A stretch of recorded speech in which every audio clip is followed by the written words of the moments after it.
number 3 of pure facts, not of any unverified rumor or speculations. It's a shred of new pure fact. Shred number 3. South Korea's President Moon Jae-in once again notified the U.S.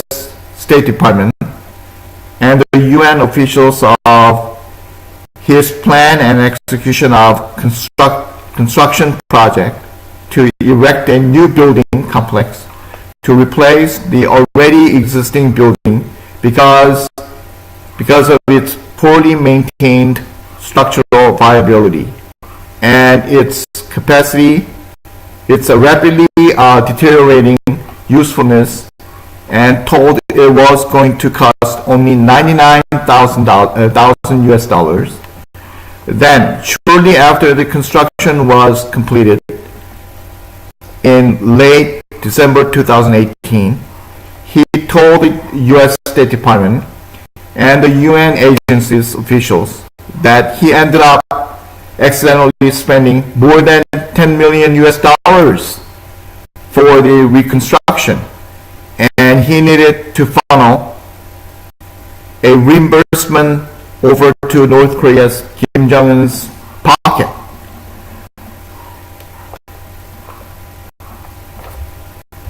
Sometime after this announcement of gross over-expenditure by Moon Jae-in, a strong and highly speculated rumor quickly began to float throughout South Korea, from a mouth of one South Korean to that of another South Korean, telling that President Moon Jae-in once again secretly stashed away the dollar amount of the difference between his initial estimate of the cost and the amount of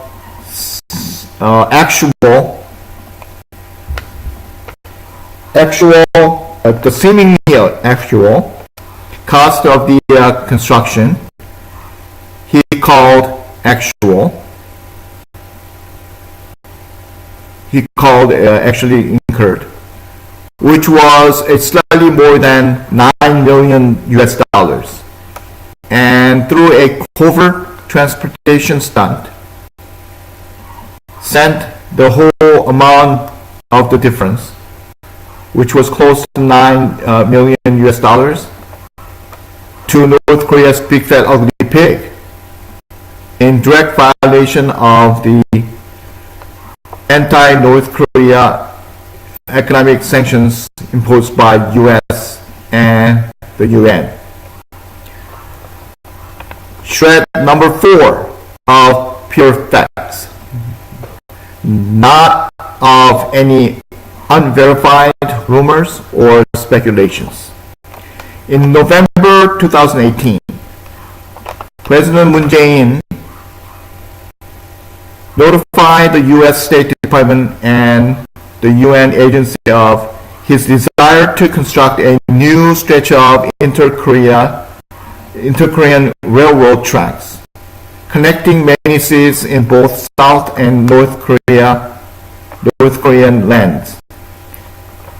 He asked for the U.S. approval of a shipment of about $200 billion to North Korea, billion dollars with B, to North Korea to cover the cost of the railroad construction he proposed.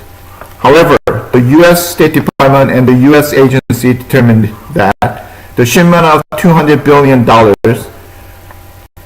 for the railroad construction would constitute a direct violation of the U.S. and UN-led sanctions against North Korea, and consequently refused to approve the proposal by Crafty and evil anti-US Moon Jae-in.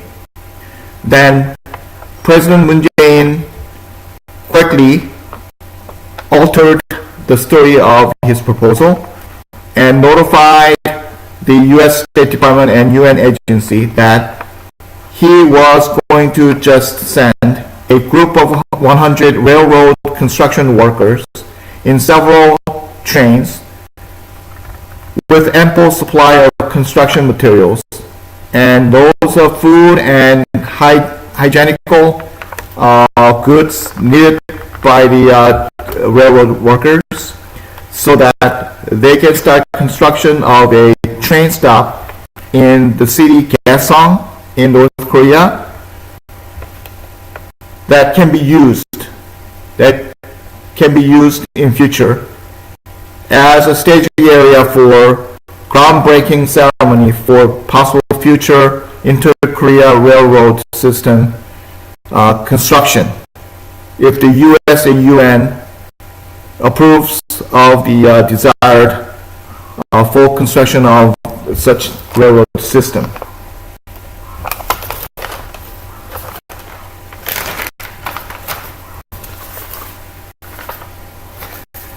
Then, in reply to Moon Jae-in's request for an approval of the ceremonial staging area construction, the U.S. State Department and the UN agency granted a scaled-down construction of only the ceremonial staging area.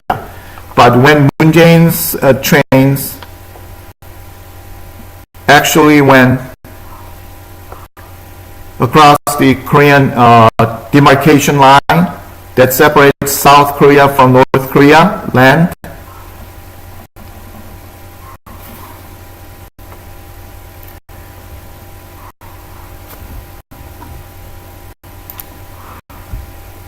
onto North Korean city of Kaesong, many South Koreans watching the trains crossing the demarcation line began to speculate that the evil and crafty President Moon Jae-in of South Korea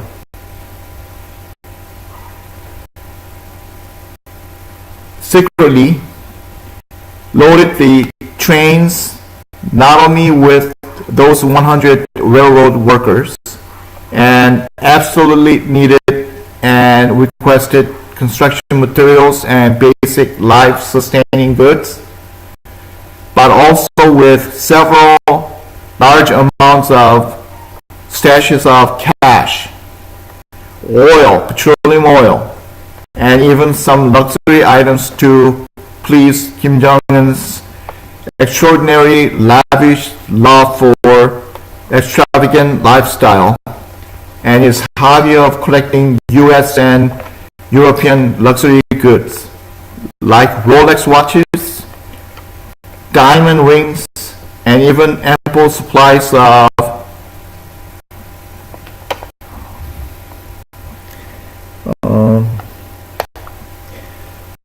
also terminated phosphate, also known as Tamiflu. Let me repeat that words again. Also terminated phosphate, also known as Tamiflu, medication to cure patients infected with bird flu, influenza. The total worth of which was generously estimated to be close to several tens or hundreds of millions of US dollars. After the construction of the ceremonial staging area was completed, the workers returned to their homes in South Korea. But a question that still remains unanswered to today is whether the North Korean big fat ugly pig allowed the trains to return to South Korea, or he decided to keep them in his possession as a pawn for possible payment of cost of future construction of full-blown inter-Korean railroad system in North Korean land. I just noticed that I have been talking for slightly almost 37 minutes in this segment, so I'm going to take up brief break so that I won't bore my audience to death with a long, lengthy segment. So I'll see you in a bit after a brief break. Thank you for tuning in and watching my video clips. Thank you.